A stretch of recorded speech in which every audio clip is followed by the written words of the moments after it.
we're gonna get to something a little more near and dear to my heart. Biden.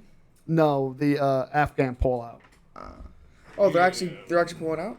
No, we What? pulled out You a year told what? ago. Where do you live? You don't remember me having a mental breakdown on the porch? No, I'm talking about they're actually pulling out of Afghan. Yeah, we pulled out a year ago.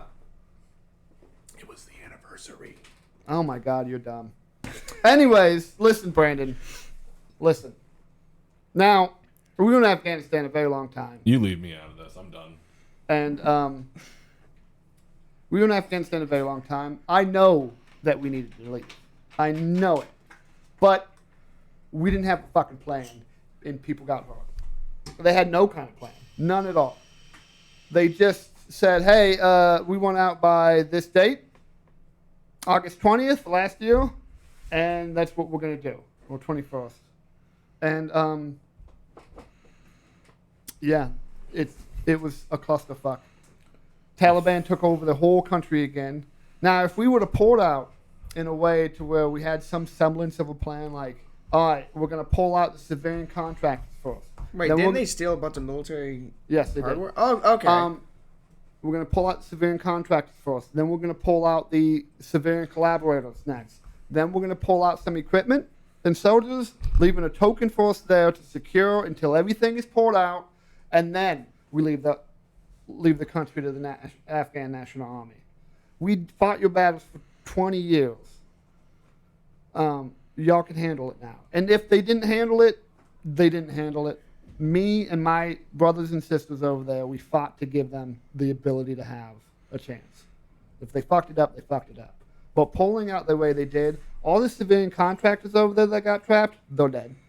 All the civilian collaborators, they're dead, and their families are dead. We gave them a shitload of military equipment and everything that we fought and bled for 20 years for nothing. Absolutely nothing. Well, not for absolutely nothing. The world is a lot safer from terrorism than it was then. Still, it feels like it. I know it's not absolutely nothing, but it feels like it, and it makes me hate the Biden administration for that. It was poorly executed, poorly planned. The entire war was. There was... You cannot, it has been proven over time, you cannot win a war against insurgency. There's no point in fighting it. When you go in, you cannot put a puppet government and convince people who don't want to fight, who are there for just the paycheck, to fight. They lasted 2 days. 2 whole days before they surrendered to the Taliban. Yeah. Because the Taliban doesn't play by the rules that we were forcing them to play by. When we instilled their army, we said, you are now going to follow the Geneva Convention. The Taliban didn't play by the Geneva Convention. They were like, hey, you are over here fighting us right now. We're going to leave enough people here to fight you so that you think that you're doing something. And while you do that, we're going to go kill your families. Yeah.